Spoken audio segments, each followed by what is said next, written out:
आए? हमारा आने का कारण क्या था, उद्देश्य क्या था?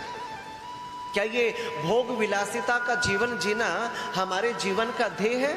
नहीं नहीं, ये हमारे जीवन का ध्येय नहीं हो सकता। विवाह कर लेना, शादी कर लेना, ये भी हमारे जीवन का ध्येय नहीं है। कोठी बना लेना, बंगले बना लेना, गाड़ियां खरीद लेना, बड़ी बड़ी इंडस्ट्रीज, फैक्ट्रियां बना लेना, ये भी हमारे जीवन का उद्देश्य नहीं है मेरे प्यारों।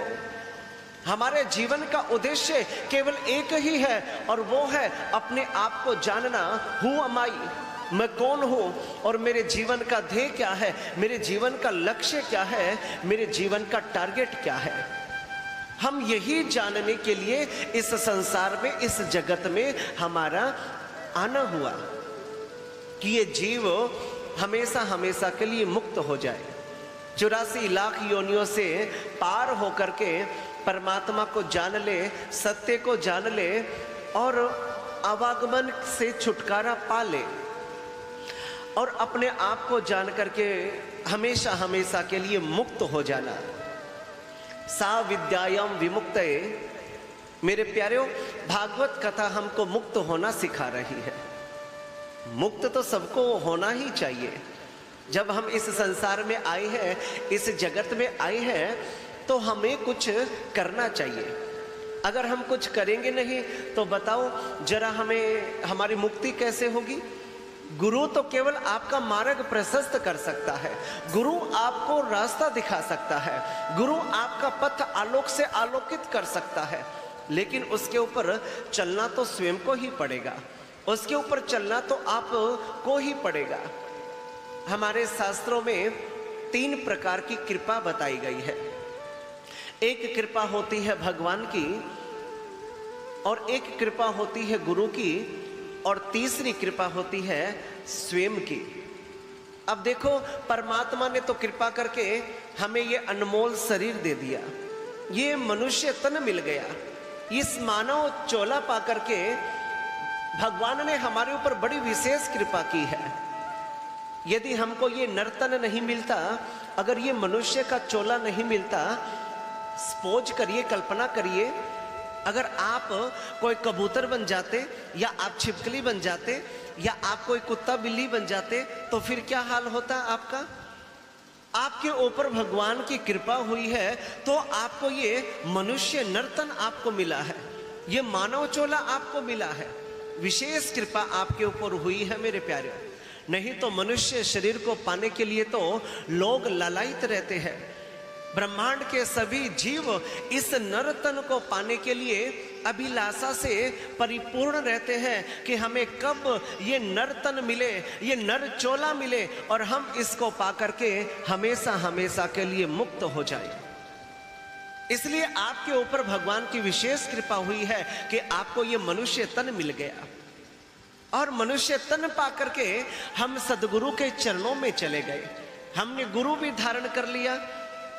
ये दूसरी कृपा हो गई आपके ऊपर, क्योंकि परमात्मा ने शरीर दे दिया, और उस परमात्मा को जानने के लिए, पाने के लिए हमको गुरु की आवश्यकता पड़ेगी, हमें गुरु के पास जाना पड़ेगा।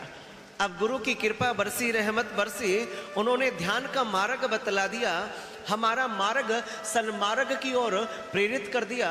हमारी बुद्धि को जो कुमार्ग के ऊपर चल रही थी, जो सांसारिक विषय वासनाओं के अंदर भटक रही थी, उस बुद्धि को सन्मार्ग की ओर लगा दिया, धर्म के पथ के ऊपर आरूढ़ कर दिया, और गुरुदेव ने रास्ता बता दिया कि आपको स्टेप बाय स्टेप चलना है, और सामने ही परमात्मा का दीदार, परमात्मा का दर्शन हो जाएगा।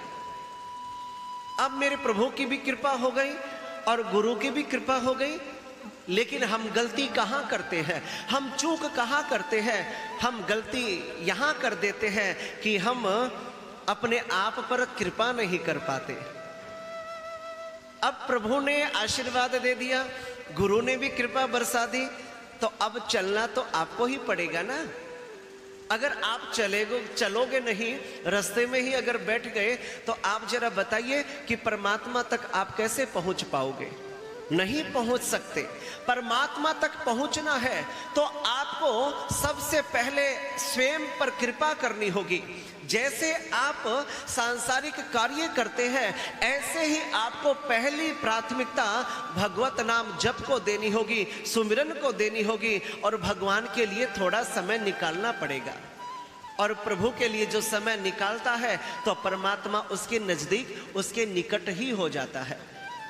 हम खाना नहीं भूलते, हम कमाना नहीं भूलते, हम घर के काम करना नहीं भूलते, लेकिन अगर भूलते हैं तो केवल एक चीज भूल जाते हैं, और वो है भगवान का नाम, भगवान का सुमिरन, और भगवान को ही भूल जाते हैं। और जो भगवान को भूल जाता है, जो परमात्मा के सुमिरन को भूल जाता है, मेरे प्यारों, वो कभी भी अपनी मंजिल को नहीं पा सकता। अगर मंजिल को पाना है, स्वयं को जानना है, पहचानना है, तो उसके लिए गुरु कृपा हो गई, भगवत कृपा हो गई। अब स्वयं की भी कृपा कर लो, और स्वयं की जब कृपा करोगे तो आपका जीवन धन्य हो जाएगा, आपका जीवन सुमधुर हो जाएगा, आपका जीवन सफल हो जाएगा मेरे प्यारों। और जीवन सफल होता है कब? जब हम परमात्मा के पथ के ऊपर आरूढ़ होते हैं। इसलिए गुरु कृपा ही केवलम,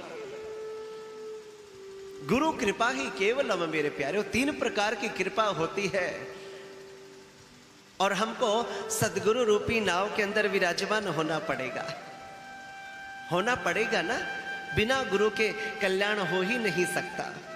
ये सारा संसार, ये जगत, ये ब्रह्मांड जो जहां हमको दिखाई दे रहा है, प्रत्येक दृष्टि भरकर देखोगे तो सर्वत्र आपको परमात्मा की झलक ही दिखलाई देगी।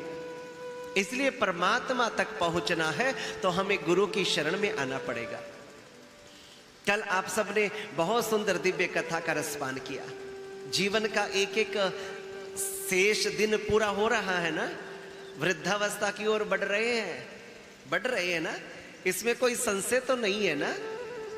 एक एक दिन हमारी जिंदगी का, हमारी लाइफ का जो बहुत कीमती समय था, वो हमारा व्यतीत हो रहा है, और हम मृत्यु की तरफ बढ़ रहे हैं, मौत की तरफ हम बढ़ रहे हैं मेरे प्यारे।